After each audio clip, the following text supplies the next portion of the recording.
Cabin mate 24 hours study hall and work space mobile app download చేసుకుని ఇప్పుడే మీ cabin book చేసుకోండి. ఇంకా మనం చాలా బలంగా జరుపుకోవాల్సిన రోజును ఈరోజు నేను చాలా ప్రిపేర్ అయ్యి వచ్చాను. గత 2-3 రోజులుగా చాలా ఎక్కువ సమయం గడుపుదాం, దాదాపు ఒక ఈవినింగ్ దాకా గడుపుదాం అనేది ప్రతి స్టాల్లో అనుకున్నాం. అలా మీ అందరితో ఎక్కువ సమయం గడుపుదామని ప్రత్యేకంగానే ఉందామని. కానీ దురదృష్టం మొన్న కశ్మీర్లో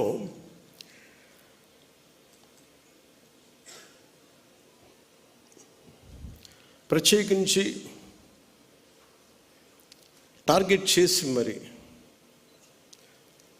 దాదాపు 30 మందిని చంపేయటం, చాలామంది క్షతగాత్రులు అవ్వటం, నా మనసుని చాలా కలిసి సగటు భారతీయుడిగా, నథింగ్ టు డూ విత్ దీని పాలిటిక్స్ సంబంధం లేదు. అది ఒక ఉగ్రవాది తోటా పేలితే కన్నీళ్ళు భారతదేశం నలుమూల వస్తాయనడానికి మన రాష్ట్రం కూడా నిదర్శనం. ఎక్కడో వైజాగ్లో ఒక రిటైర్డ్ బ్యాంక్ ఎంప్లాయ్ ఆయన ప్రాణాలు కోల్పోయాడు. ఎక్కడో కావల్లో ఒక యువకుడు చనిపోయాడు. ఇది చాలా చాలా బాధ కలిగించింది మా అందరికీ, చాలామందితో పాటు నాకు బాధ కలిగించింది. అంటే గ్రామాలు should be a part of national integration. Panchayat should become a part of national integration. కశ్మీర్లో కావచ్చు, ఇంకో చోట కావచ్చు, ఎలాంటి జరిగినా గ్రామాల్లో ఉండేవాళ్ళు మాకెందుకు, మా సంబంధం లేదనుకుంటారు. గ్రామాలు రాజకీయాలకు కావచ్చు, పొలిటికల్ పార్టీస్ కావచ్చు, కులాలకు కావచ్చు, వర్గాలకు కావచ్చు, దానికి ఫౌండేషన్ కింద కాకుండా జాతీయ సమగ్రతకి పట్టుకొమ్మల వాళ్ళు పంచాయతీలు. అంటే ఇది మీకు ఎక్కడ ఏమైనా కానీ, ఎందుకంటే ప్రతి గ్రామం నుంచి ఎక్కడో చోట వస్తారు. ఎక్కడో శ్రీకాకుళంలో అత్యధికంగా ఉన్న ఒక పంచాయతీ నుంచిలో అత్యధికంగా సోల్జర్స్ వెళ్తారు అక్కడి నుంచి, ఒక పంచాయతీ నుంచి ప్రత్యేకించి. సో పంచాయతీలని ఎలా బలోపేతం చేయాలని ఒక ఉద్దేశంలో మొన్న ఆ సంఘటన జరిగిన తర్వాత దాని గురించి చాలా ఆలోచిస్తూ ఉంటే నాకు ఒకటే అనిపించింది. ఒక రాజకీయ నాయకుడు ఊరు లేదు, పేరు లేదు, ఉండదు, వాళ్ళ కుటుంబానికి తెలియచ్చు, కానీ ఆయన విగ్రహాలు పెట్టేస్తారు. ఏదన్నా విగ్రహాలు పోతే గోల్ చేసేస్తారు. కానీ ఏ దేశం అయితే మనకు ఆధారం ఇచ్చిందో, ఏ దేశం అయితే నీకు భారతీయుడని ఉనికి ఇచ్చిందో, ఆ భారతదేశాన్ని స్మరించుకునే ఒక ఏ చిహ్నం లేదు, ఎలాంటి చిహ్నం ఉండదు, గుర్తుండదు.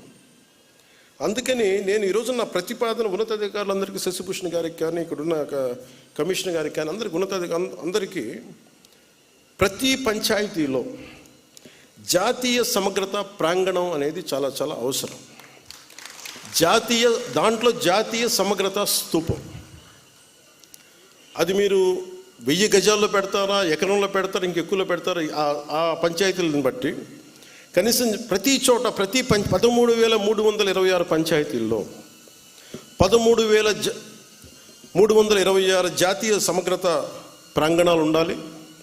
13,326 జాతీయ సమగ్రత స్తూపాలు ఉండాలి. ఇది దయచేసి దీన్ని ఎలా తీసుకెళ్తాం, దీనికి కావాలంటే నేను క్యాబినెట్లో కూర్చొని గౌరవ ముఖ్యమంత్రి చంద్రబాబు నాయుడు గారితో మాట్లాడి, అవసరమైతే కేంద్ర ప్రభుత్వంతో మాట్లాడి, ఇది చాలా చాలా అవసరం. ఇప్పుడున్న పరిస్థితుల్లో, ఉగ్రవాదం పెట్రేగి పెరిగిపోతున్న పరిస్థితుల్లో, గ్రామాల నుంచి బలమైన వ్యక్తులు ఉంటేనే, దేశ వికాసానికి బలపడే వ్యక్తుల సమూహం ఉంటేనే గ్రామాల్లోనే మన దేశానికి ఏదైనా చేయగలం, తద్వారా మనం లాభపడగలం. మనకి ఉనికినిచ్చిన మన దేశం తాలూకు మనం భాగస్వామ్యులు కాకపోతే, ఇది నాకు సంబంధం లేదు, నా కులం కాదు, నా పార్టీ కాదు, మా ఏరియా కాదు అనుకుంటే అలా కుదరదు. అందుకని దీనిని సమగ్రతని పెంచే, జాతీయ సమగ్రతని పెంచే ఈ జాతీయ సమగ్రత ప్రాంగణాలకి దయచేసి మీరు ఒక ప్రణాళిక తీసుకెళ్ళవలసిందిగా మనస్ఫూర్తిగా నేను మీ అందరికీ తెలియజేస్తాను. ఇక మీతో ఎక్కువ సమయం గడపాలనుకుంటా ఉన్నాను. కానీ నాకున్న ఒక 2 నిన్న కశ్మీర్లో చనిపోయిన వ్యక్తుల్లో మన ఆంధ్రప్రదేశ్ చెందిన వాళ్ళు 2 ఉన్నారు. ఈ బాధ్యతలు నేను కూడా వెళ్ళి వారి వారి క్రిమేషన్లో వారికి దహన కార్యక్రమాల్లో పాల్గొనాలని నిర్ణయించబడింది. అందువల్ల దానికి బయలుదేరుతున్నాను, లేదంటే మీతోటి మీ అందరి కూర్చొని ఉండేవాడిని ఎక్కువసేపు. కాకపోతే నాకు ఇంకా ఏ ఫ్లైట్ ఏం లేదు ఎక్కడికి వెళ్ళడానికి, దారిలోనే వెళ్ళాలి 200 కిలోమీటర్లు ఇక్కడి నుంచి. అందుకని ఇప్పుడు వెళ్తే కనీసం 3:30 కల్లా చేరుకుంటానని ఆశాభావంతో నేను ముందుకు వెళ్ళాల్సి వస్తుంది. అలాగే వైజాగ్లో ఎవరైతే చంపబడ్డారో ఉగ్రవాదుల దాడిలో వారి క్రిమేషన్ కూడా వెళ్ళాలని నిర్ణయించడం అయింది. అందువల్ల ఈ రెండింటికి వెళ్ళాల్సింది కాబట్టి నాకు సెలవు ఇప్పించవలసిందిగా మీ అందరికీ మనస్ఫూర్తిగా కోరుకుంటున్నాను.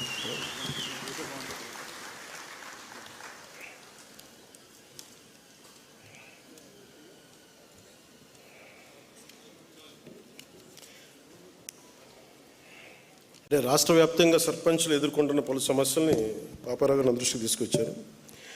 ఆంధ్రప్రదేశ్ గత ప్రభుత్వం 5వ ఆర్థిక సంఘాన్ని ఏర్పాటు చేసి రాష్ట్రంలో గ్రామ పంచాయతీ 4 సంవత్సరాలుగా రావాల్సిన నిధులని బదిలీ చేయాల్సిన, మరి అసెంబ్లీలో మా బిల్లు పెట్టి గ్రామ పంచాయతీలకు రావాల్సిన వాటాన్ని బదిలీ చేయాలని విజ్ఞప్తి చేస్తున్నారు.